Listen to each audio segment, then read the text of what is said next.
दोस्तों, कैसे हो आप सब? उम्मीद करता हूं आप सब अच्छे होंगे।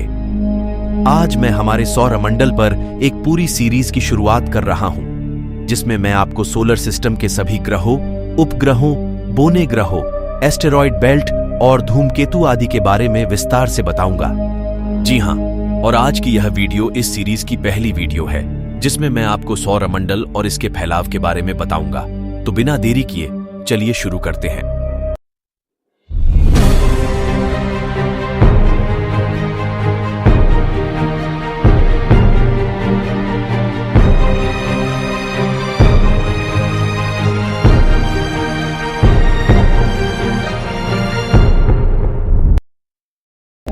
दोस्तों, हमारा सौरमंडल सूर्य के चारों ओर अरबों किलोमीटर तक फैला हुआ है।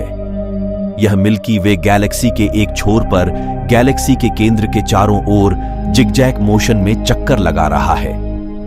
मिल्की वे गैलेक्सी के केंद्र से हमारे सौरमंडल की दूरी लगभग 27,000 प्रकाश वर्ष है।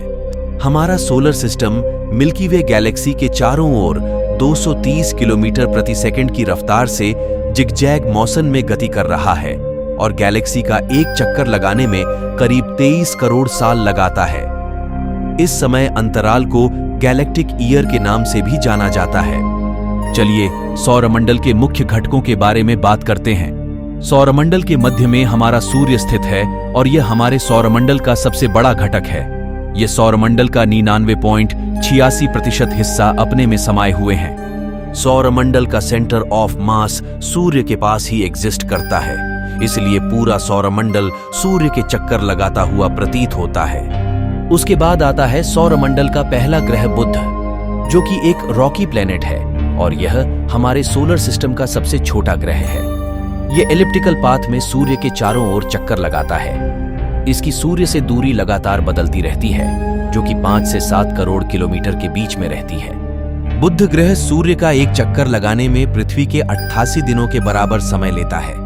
उसके बाद आता है शुक्र ग्रह। यह सौरमंडल का सबसे गर्म ग्रह है। यह साइज में करीब पृथ्वी के बराबर है। शुक्र ग्रह सूर्य से 10.8 करोड़ किलोमीटर की दूरी से सूर्य के चारों ओर चक्कर लगाता है और यह सूर्य का एक चक्कर लगाने में पृथ्वी के 225 दिनों के बराबर समय लगाता है। तीसरे नंबर पर आती है हमारी पृथ्वी। दोस्तों, आप तो जानते ही हैं कि हमारे सौरमंडल में पृथ्वी ही एकमात्र ऐसा ग्रह है जिस पर जीवन है। इसके पास एकमात्र प्राकृतिक उपग्रह चंद्रमा है।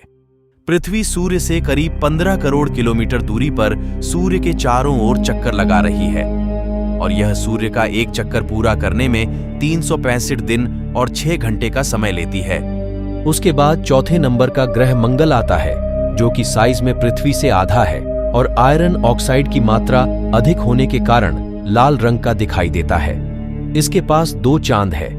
यह सूर्य से करीब 22.8 करोड़ किलोमीटर की दूरी पर स्थित है और यह सूर्य के चारों ओर अपना एक चक्कर पूरा करने में पृथ्वी के 687 दिनों के बराबर समय लेता है। दोस्तों, यहाँ पर हमारे ठोस ग्रहों का क्रम खत्म होता है और बड़े और गैसीय ग्रहों का क्रम शुरू होता है। लेकिन उससे पहले मंगल और बृहस्पति ग्रह के बीच में छोटे बड़े उल्कापिंडों की एस्टेरॉयड बेल्ट आती है, जिसमें लाखों करोड़ों एस्टेरॉयड सूर्य के चक्कर लगाते हैं। इसी एस्टेरॉयड बेल्ट के अंदर है हमारे सौरमंडल का पहला बौना ग्रह सीरीज, जो कि एस्टेरॉयड बेल्ट के साथ साथ सूर्य के चक्कर लगा रहा है। चलिए आगे बढ़ते हैं। इसके बाद आता है हमारे सौरमंडल का सबसे बड़ा ग्रह बृहस्पति, जो कि अपने 95 उपग्रहों के साथ करीब 78 करोड़ किलोमीटर दूर से सूर्य का चक्कर लगा रहा है और यह सूर्य का एक चक्कर लगाने में पृथ्वी के 12 साल जितना समय लेता है। दोस्तों, बृहस्पति ग्रह एक गैस जॉइंट प्लैनेट है और यह इतना बड़ा है कि इसमें 1300 पृथ्वियां समा सकती हैं और ये बाहर से आने वाले एस्टेरॉयड को अपने अंदर समाकर हमारी पृथ्वी की रक्षा भी करता है। इसके बाद आता है सोलर सिस्टम का सबसे सुंदर ग्रह शनि। शनि ग्रह भी एक गैस जॉइंट प्लैनेट है और इसके पास बहुत ही खूबसूरत रिंग्स है। रिंग्स तो जुपिटर, यूरेनस और नेपच्यून के पास भी है, पर उनका शनि की रिंग्स से कोई मुकाबला नहीं। माना जाता है कि शनि ग्रह की यह रिंग्स इसके कुछ उपग्रह के टूटने से बने हैं। इसके पास सबसे ज्यादा 146 उपग्रह है। शनि ग्रह सूर्य के करीब 144 करोड़ किलोमीटर दूर से सूर्य के चक्कर लगाता है और यह अपना एक चक्कर पूरा करने में पृथ्वी के करीब 29 वर्षों जितना समय ले लेता है। चलिए दोस्तों, आगे बढ़ते हैं। इसके बाद आता है हमारे सौरमंडल का 7वां ग्रह यूरेनस, जो कि एक आइस जॉइंट प्लेनेट है। यह हल्के आसमानी कलर का ग्रह अपने 28 चंद्रमाओं के साथ सूर्य से करीब 293 करोड़ किलोमीटर की दूरी पर सूर्य के इर्द गिर्द चक्कर लगाता है। यह अपना एक चक्कर पूरा करने में पृथ्वी के करीब 84 साल जितना समय लगाता है।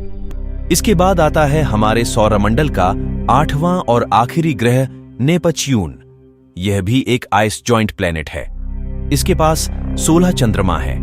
यह गहरे नीले रंग का ग्रह सूर्य से करीब 447 करोड़ किलोमीटर दूर से सूर्य के चक्कर लगाता है। यह ग्रह सूर्य की एक परिक्रमा पूरी करने में पृथ्वी के करीब 165 वर्ष लगाता है। इसके बाद कुइपर बेल्ट आती है। यह एस्टेरॉयड बेल्ट से करीब 20 गुना चौड़ी है। कुइपर बेल्ट जमे हुए पानी, मीथेन और अमोनिया की मिलीजुली बर्फों की बनी हुई है। इसके बाद ग्रहों का क्रम समाप्त हो जाता है और बौने ग्रहों का क्रम शुरू हो जाता है। बौने ग्रह उन्हें कहते हैं जो ग्रह होने की 3 शर्तों को पूरा नहीं करते, जिसमें पहली शर्त है कि एक ग्रह को पूरी तरह से गोल होना चाहिए। दूसरी शर्त यह है कि वह किसी दूसरे ग्रह का चक्कर न लगाता हो। तीसरी शर्त है कि उसका रास्ता बिल्कुल साफ हो और वह किसी दूसरे ग्रह या बौने ग्रह का रास्ता ना काटे।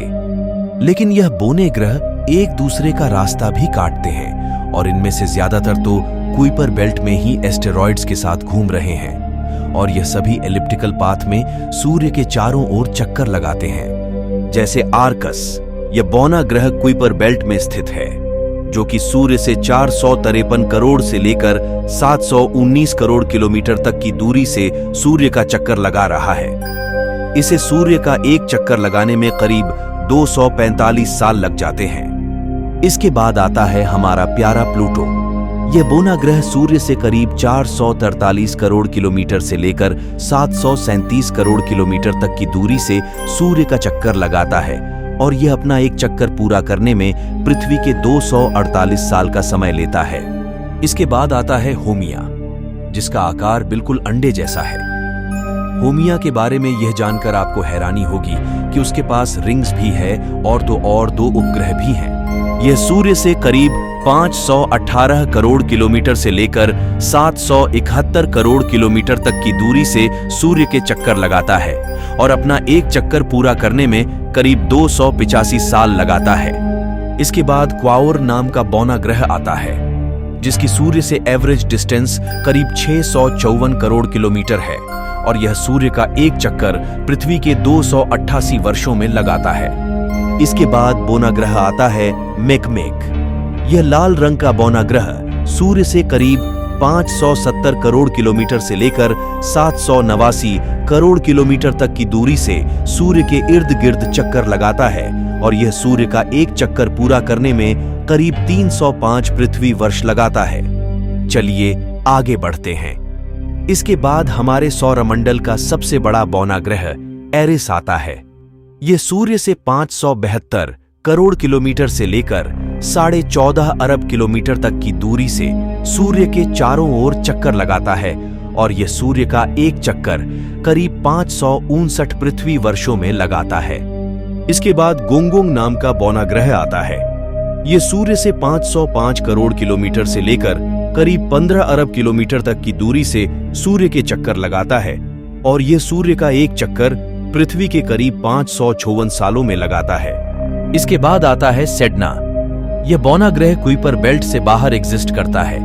यह सूर्य से लगभग 11.5 अरब किलोमीटर से लेकर 140 अरब किलोमीटर तक की दूरी से सूर्य के चारों ओर चक्कर लगा रहा है। यह सूर्य का एक चक्कर पृथ्वी के 11,400 सालों में लगाता है।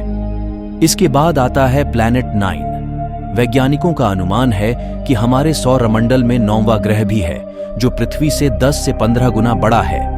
माना जाता है कि यह सूर्य से 50 अरब किलोमीटर से लेकर 84 अरब किलोमीटर तक की दूरी पर मौजूद हो सकता है और यह सूर्य का एक चक्कर पृथ्वी के 10 से 20 हजार सालों में पूरा करता है।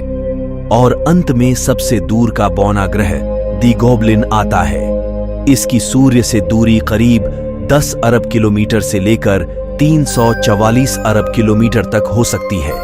यह सूर्य का चक्कर लगाने में करीब 40,000 वर्ष लगाता है।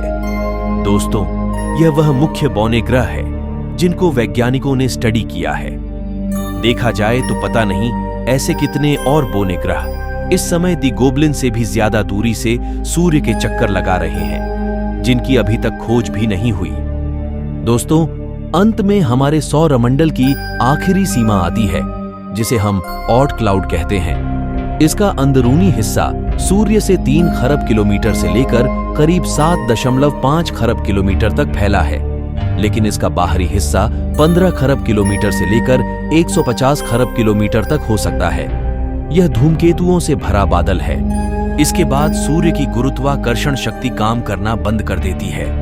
वैज्ञानिक ऑर्ट क्लाउड को ही सौरमंडल की आखिरी सीमा मानते हैं। लेकिन दोस्तों, यह ऑर्ट क्लाउड इतना दूर है कि हमें वहां तक पहुंचने में सदियों का समय लग जाएगा, और यह इतना चौड़ा है कि इसको पार करने में हमें हजारों साल लग जाएंगे। इससे पता चलता है कि हमारे सूर्य का गुरुत्वाकर्षण कितना तीव्र है।